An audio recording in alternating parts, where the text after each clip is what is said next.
नमस्कार, मैं दानिश अंसार और आप देख रहे हैं पीआरवी। इस वक्त कोलकाता में मौजूद है और दलित मोहल्ले में मौजूद है।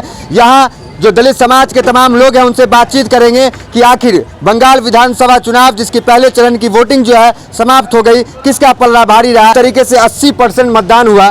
कहा जाता है कि जब इतनी प्रतिशत मतदान होती है तो सत्ता परिवर्तन की लहर होती है। तो क्या बंगाल में क्या इसका नाप निकाला जाए या लोग सत्ता परिवर्तन करना चाहते हैं? क्या देश में जब भारी मत पे वोट होती है तो लगता है कि सत्ता चेंज होगा, पर हमारे बंगाल में जब इस तरीके से होता है कि ज़्यादा से ज़्यादा संख्या पर वोट पड़ता है तो इसका मतलब ये है कि फिर से ममता बनर्जी आ रही है। श्री राम का नारा नहीं चलेगा क्या? नहीं, ये तो देशद्रोही लोग है बोलते हैं। देशद्रोही मतलब मोहन भगवत का स्लोगन है ये। धार्मिक नारा दिक्कत क्या है? बहुत दिक्कत है, इसलिए कि ये तो मंदिर में होता है।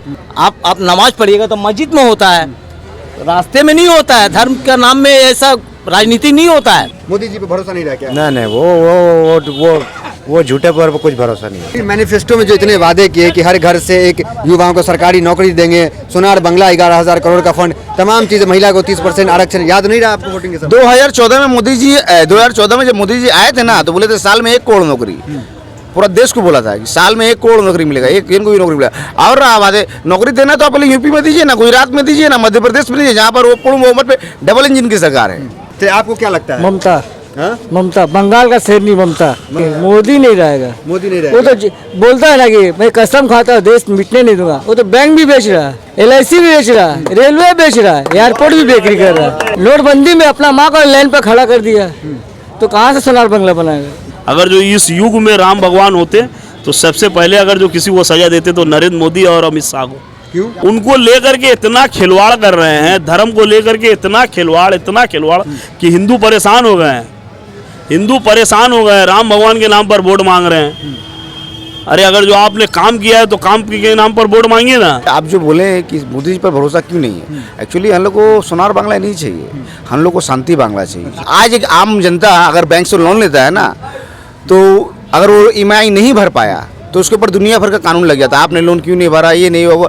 नीरव मोदी जी, विजय माल्या, लोग पैसा लेके भाग गए, मसूरी पकड़ने का ताकत है, क्योंकि पूंजीवादी की पार्टी है, गरीब की पार्टी नहीं है। गरीब की पार्टी ममता बनर्जी है। दलित समुदाय किसके साथ गया? दलित समुदाय ममता बनर्जी के साथ है। EVM को लेकर जो खबर आई उसके लिए चिंतित है? EVM को लेकर के जो बोल रहे हैं, अगर जो EVM घोटाला ऐसा कुछ वो करेंगे तो ये बंगाल है, ये गुजरात नहीं है जो यहाँ पर हम लोग सब कुछ मान लेंगे। इसके बाद फिर से इलेक्शन हो जाएगा। अगर जो EVM में कुछ घोटाला हुआ तो वो टकले को पता चल जाएगा कि ये बंगाल है, उसके बाप की शाखा नहीं। जमाना जब तो जाएगा बीजेपी का यहाँ पर। और रहा जो हिंदू कार्ड मोदी जी खेल रहे हैं ना, हिंदू कार्ड खेलने तो कुछ नहीं होगा। आदमी को चाहिए डेवलपमेंट, विकास, रोजगार, पेट में रोटी चाहिए। आज के डेट में सबसे बड़ा धर्म है रोटी। आप कह रहे हैं जमानत जब्त हो जाएगा, वो कह रहे हैं 200 पार कर जाएंगे। बोलने वाले तो अरविंद केजरीवाल दिल्ली में भी बोले थे कि अरविंद केजरीवाल का जमाना जब्त कर देंगे। देखा गया कि 3 को सीट मिला, खेला हो जाएगा। और हम पक्का जम के खेला होगा, कोई चिंता की बात नहीं। 2 मई बीजेपी गई। 80% मतदान का क्या मतलब है? 80% मतदान का यही मतलब है, बेरोजगारों ने, किसानों ने, देश के प्रत्येक जाति के नागरिक ने ममता बनर्जी को वोट दिया है। भारतीय जनता पार्टी और मोदी के खिलाफ वोटिंग हुई है। यह है परसेंटेज बढ़ने का परिणाम। क्या चल रहा है देश में? देश में आज आंदोलन, दिल्ली में हर तबके का व्यक्ति आंदोलन कर रहा है।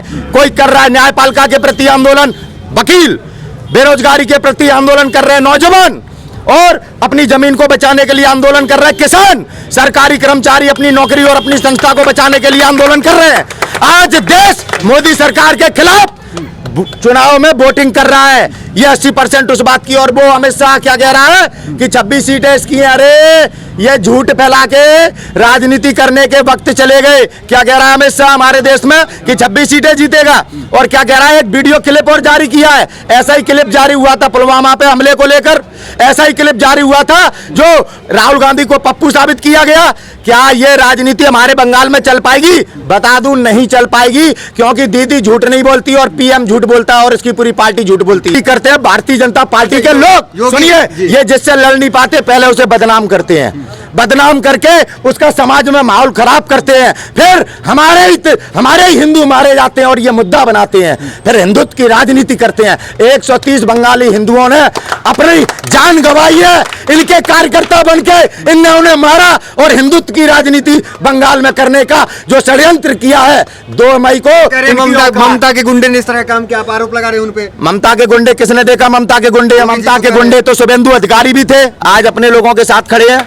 ममता के गुंडे तो राजीव चटर्जी भी थे, आज इन भगोड़ों और लुटेरों के साथ खड़े हैं जो देश की राष्ट्रीय संपत्तियां बेच रहे हैं। सब राष्ट्रीय संपत्तियां मुकुल राय भी ममता बनर्जी की पार्टी में था, आज इन गुंडों के साथ खड़ा है जो देश बेच रहे हैं और जो आम नागरिक की थाली से रोटी छीन रहे हैं। बताइए कौन है गुंडा? ममता दीदी का चरित्र आप दिखाइए और इसका दिखाइए, मोदी का, अमित शाह का दिखाइए, योगी का दिखाइए। अरे चंदे के नाम पे लूट करने वाले, राम के नाम की दलाली करने वाले राम मर्यादा पुरुषोत्तम थे। क्या राम की विचारधारा ये थी कि एक देश की बेटी को रात में 2 बजे ताकत के बिना पे, सत्ता के बिना पे जला दिया जाए, उसके साथ अन्याय किया जाए?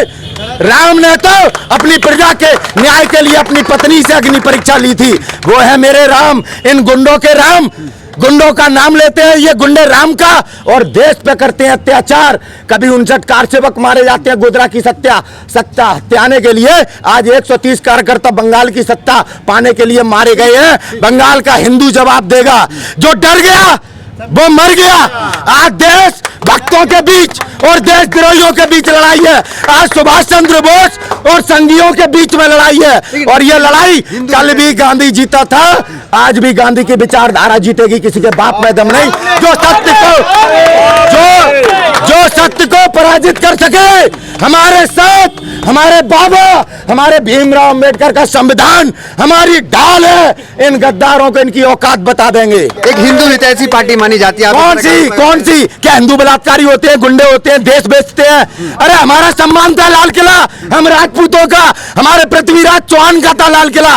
किसने अधिकार दिया मोदी को बेचने का? देश नहीं चला पा रहा था तो तू इस्तीफा दे देता। घाटे में हमारी एजेंसियां दिखा के उद्योगपतियों के नाम कर रहा है और घाटे में देश है तो तू क्यों चला रहा है? तू गद्दार है, देश का विक्रेता है। तुझे बंगाल जवाब देगा, बंगाल का हिंदू ही जवाब देगा। अच्छा, योगी आदित्यनाथ के आने से भी कोई प्रभाव नहीं पड़ा क्या? यार ऐसे झुंड और पाखंडी लोग जिन्होंने भगवा धारण कर रखा है, आज सन्यासिनी ममता बनर्जी पे उंगली उठा रहे हैं। ममता बनर्जी पे जो एक सन्यासी जीवन जी रही है और हिंदू है, आज उसके साथ गुंडों का मुकाबला है। प्रत्येक बेटी की और नारी की लड़ाई है ये। हम तो केवल अपना भाई होने का फर्ज निभा रहे हैं, एक मर्द होने का फर्ज निभा रहे हैं जो ममता दीदी के साथ खड़े हैं। नपुंसक लोगों की फौज एक चरित्रवान ममता बनर्जी को नहीं हरा पाएगी। शुभेंदु अधिकारी जैसों की जमानत जब्त करेगा नंदीग्राम। हमें राष्ट्रभक्त, देश के विक्रेता नहीं, हमें देशभक्त, किसी के दलाल नहीं, हमें अपनी मां भारती के साथ, किसी राजनीतिक पार्टी के साथ नहीं। आज मान सम्मान स्वाभिमान की बात है और एक बहन की इज्जत का सवाल है, उसके मान सम्मान का सवाल है। ममता बनर्जी कभी ऐसी बात नहीं कर सकती जो उनके सम्मान को चोट पहुंचा दे। सम्मान की एक घूंट पानी नहीं पिएगी मेरी ममता दीदी।